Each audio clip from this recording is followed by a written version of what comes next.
All right, well, thank you for tuning in to the second part of my UEFA Champions League preview show, where I will now talk about Group B, which is a very intriguing group because, in my opinion, it is the only group in which each of the four teams competing all have a legitimate chance of winning the group.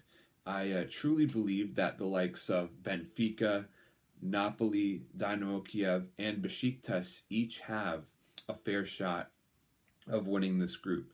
So there is clearly no one dominant team in this group, and conversely, there is no doormat, no minnow or team that's easy pickings in this one. It is in some ways it's the weakest group in terms of lack of a top team, but also the strongest in that from top to bottom, it's very very balanced. And as I said before, it is very difficult to pick a winner. I know some people will be inclined to say, going off of last season's results, that Benfica deserves to be the favorites, and there's certainly a case to be made for them. We're talking about a club that pushed Bayern Munich to the limit in the quarterfinals last year. They only lost 3-2 on aggregate after drawing them 2-2 at home and at one point leading them. So it is very interesting to see how they will perform without their 18-year-old wonder kid, Renato Sanchez, who got sold to Bayern Munich after that. And in my opinion, Sanchez was the best player at this summer's Euro.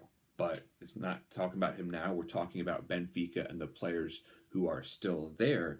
And, one player that really will intrigue me, and, at certain points throughout these shows, I will talk about players from a fantasy Champions League implication. I don't know if any of you guys out there play fantasy Champions League football like I do, but I will give you my tips and expertise based on my past experiences as we go along. And a sleeper player out there, if you're looking for a player who is going to score goals and not cost you so much on the salary cap, Konstantinos Mitroglou was an absolute gold mine when he was playing with Olympiacos. Yes, his time at Fulham was a disaster, but Mitroglou had a great loan at Benfica last season, scoring 20 goals in 32 games, and he is back. Now he has been bought, and he's going to be playing a major factor for Benfica. Other guys that you really need to keep an eye out for are Captain Luisao, the Brazilian, who has been at the club since 2003. He is the captain, and rightfully so, and has gotten many caps for the national team. I believe over 40 there. And Eliseu, if you're talking about fantasy sleepers as well, he's a defender who can get you points also. And when we're talking about other players who can play factors, Jonas, another Brazilian in the team, he has scored 52 goals in his tenure in 62 appearances. Very nice return for the 32-year-old. And this is a team, of course, that brings a lot of Portuguese and Brazilians. You also can't forget about Jardel and Julio Cesar, who during his heyday at Inter Milan was widely considered to be one of the top 5 goalkeepers in the world. He has enjoyed a bit of a resurgence after he had a tough time at life in England. So, Benfica, the prohibitive favorites, I guess you could say, in this group. But it's interesting looking at a club like Benfica because they find success in the Champions League in spite of the fact that they are a selling club. Over 6 years, Benfica has sold 13 players making 270 million euros, including the likes of Di Maria, Ramirez, Fabio Contrao, David Luiz. The list goes on and on. Now, when we're talking about Napoli, a club that also has a superstar player, their captain is Marek Hamšík. Hamšík is just a phenomenal player. I mean, the debate over whether or not he's world class is a legitimate one. He has quietly carved out a brilliant career for himself. Just a wonderful attacking midfielder player, great skills, great field IQ.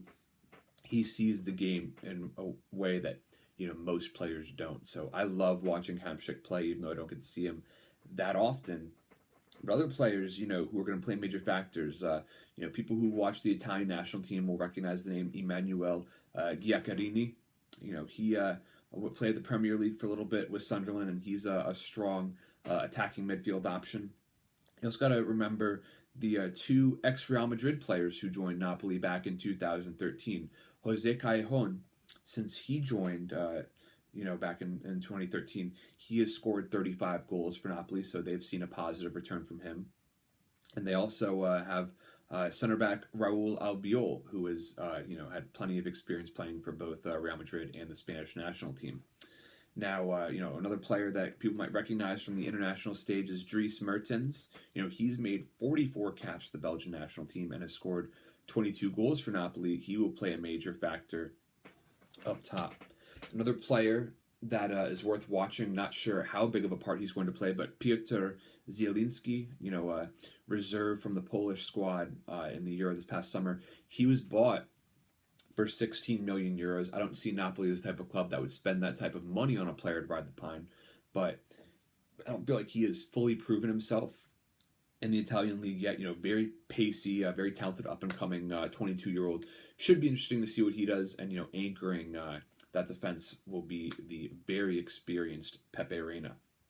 And when you're looking further down the line, breaking down Dynamo Kyiv, in my opinion, as great as Hamšík is, and he is a great player, my gut tells me that based on what I've seen and, just all of the never-ending transfer rumors for him, Andrei Yarmolenko is the best player in this group. Yarmolenko has scored 83 goals for Dynamo Kyiv, as well as 25 for the Ukrainian national team, once dubbed the new Sheva, the term of endearment for Andrei Shevchenko.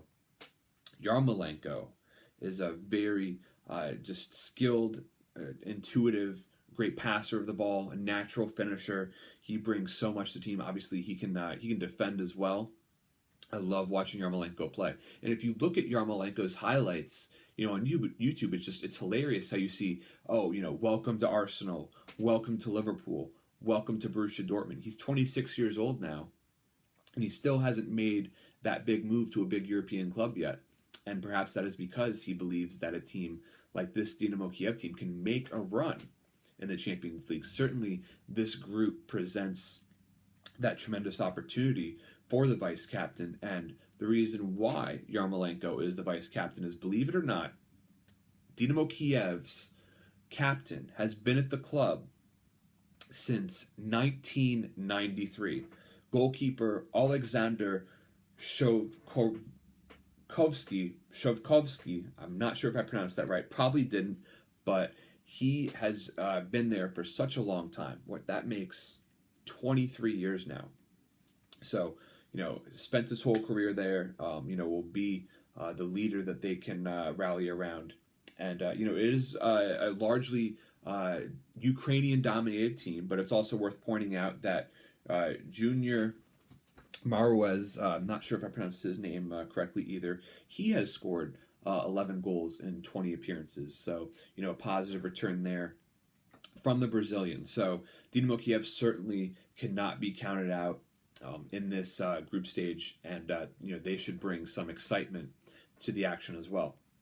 Now, Besiktas, perhaps lowest rung on the name recognition, but they have enjoyed a lot of success in the highly competitive Turkish league. That's a really tough league out there that has seen teams find success in the Champions League. Most notably Fenerbahce. Tolga Zengin is their experienced captain. Another team that has a goalkeeper for a captain.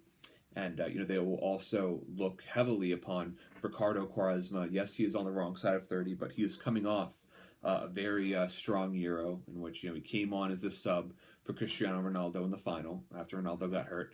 And Quaresma, scored the game-winning goal in the round of 16 and scored the decisive penalty kick in the quarterfinal round. So, he has certainly made major contributions to Portugal, and I think he will play a leading factor for Besiktas as well. Guy to watch out for as well, Gökhan Inler, the Swiss international from Leicester City. He struggled to break into the side that won the English Premier League last season, but he certainly will be looking to get things going early on in Turkey. Meanwhile, another player worth mentioning, I feel, is Andreas Beck, who plays right back. He actually won the Bundesliga back in the 2006-2007 season with Stuttgart. So, like I said, a just unbelievably balanced group. This is kind of it just goes to show how odd and how funny group stage pairings can go when it comes to the Champions League.